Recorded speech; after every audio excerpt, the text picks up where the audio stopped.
Let's not keep waiting our next guest and discuss the matter with him. Mark Babot, military expert, Lieutenant Colonel of the General Staff of IDF, Israeli Defense Forces in Reserve, with us. Hello, Mark. Hello to you. A straightforward one. Has Israel crossed the thin red line of proportionate self-defense in Gaza, whatever that means? I don't understand the word proportion. If you mean that we have to lie and to give Palestinians to kill us, and especially Hamas terrorists, it's okay.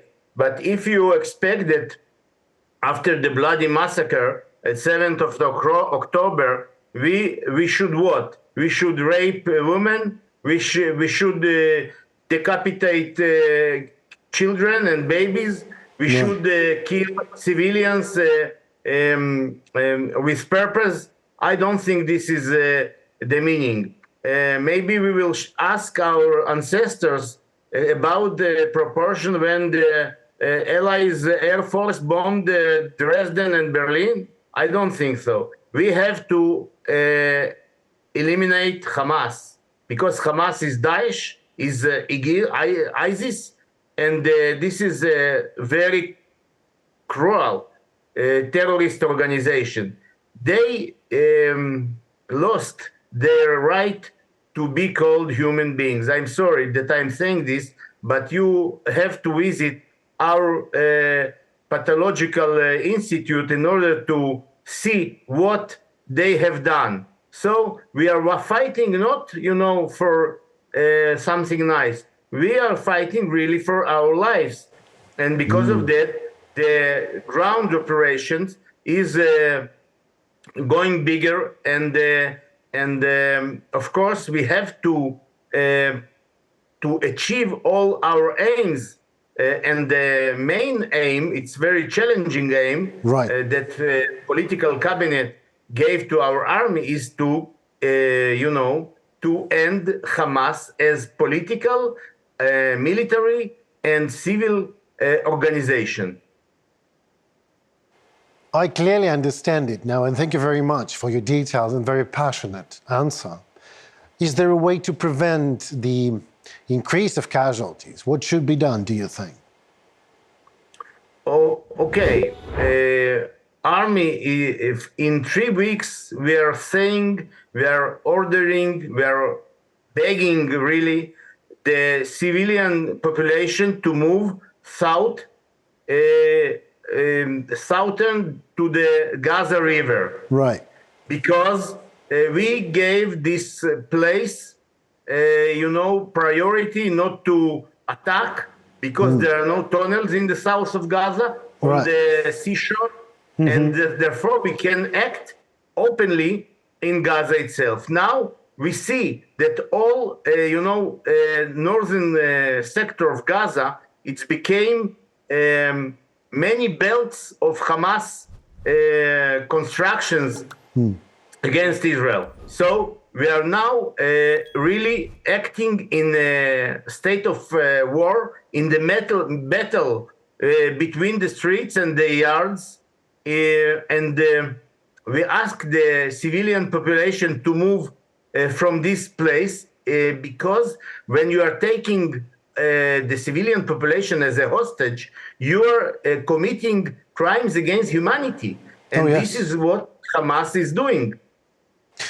But, the civilian population, we're talking about the Gaza Strip, which is like an open-air prison. And you're exactly right. The civilian population, mostly young people, are just held hostages by Hamas. And Egypt does what? Just not let them in, because Egypt clearly understands that inviting Palestinians on its side, it means a civil war in its land. So whatever Egypt says, it acts in a clear understanding of that. Cairo even sent tanks and armored vehicles to the border with Gaza, really fearing Palestinian breakthrough. So Israel is now facing one of the most dangerous and difficult and ambiguous choices in its history. On the one hand, the protection of its one territories and sovereignty and survival of the state. On the other, the consequences that may entail massive strikes on Gaza. What kind of a consequence could that be from the side of the world that calls itself more or less free and more or less civilized, do you think? You know, instead of building in Gaza Strip new Hong Kong or first Singapore or third Cote d'Ivoire, they build their a real hell. And they are taking all the civilians hostages, the Hamas and the Islamic Jihad, and so on. So the situation is real, not you know, it's not humanic in the say in the mean of civil population, but all the civil population, they have the country of Hamastan. They vote for Hamas.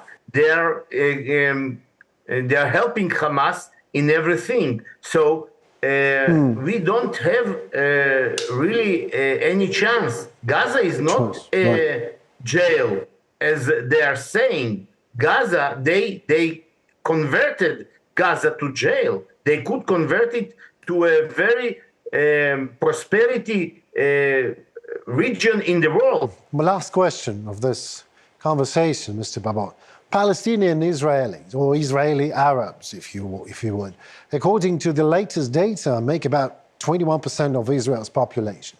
They have a higher standard of living than the residents of West Bank, or even more so of the Gaza Strip. And no doubt, undoubtedly, way more than the Palestinians who have been living in refugee camps in Arab countries for generations and have practically no rights there, or just no rights. So what and how are the Israelis, Palestinians in Israel doing now? You know, in Israel, we have more than 20% of our population.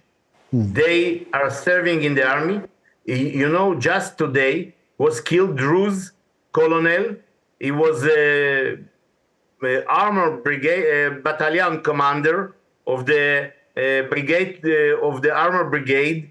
He is a Druze and he is serving in the army. We have Muslims, we have Christians, we have Druze, we have Armenians, we have many nationalities, many confessions in our army. 2 million Arabs are living in Israel with all civil and political rights. They have parties, they are participating in all building of Israel. This is the same what should be happened in Palestine, in the West Bank. They have to build their own homeland in order to be and to improve their life. But many of them want to, they want to kill Israeli children more than they love their own children. It's not I said, it said Golda Meir many years ago. Yes. And until it will not be a big change in the Arab-Palestine society, we will not, proceed to the peace. Mazel tov. This is all I can say. This is the, Yes. I wish luck, maybe this is not the proper thing to say in Jewish, but this is the only word I know. So thank you so very much, Mark, and I wish luck and prosperity. Am Israel Chai. Am Israel Chai, and Slava Ukraini. Thank you. Heroim Slava.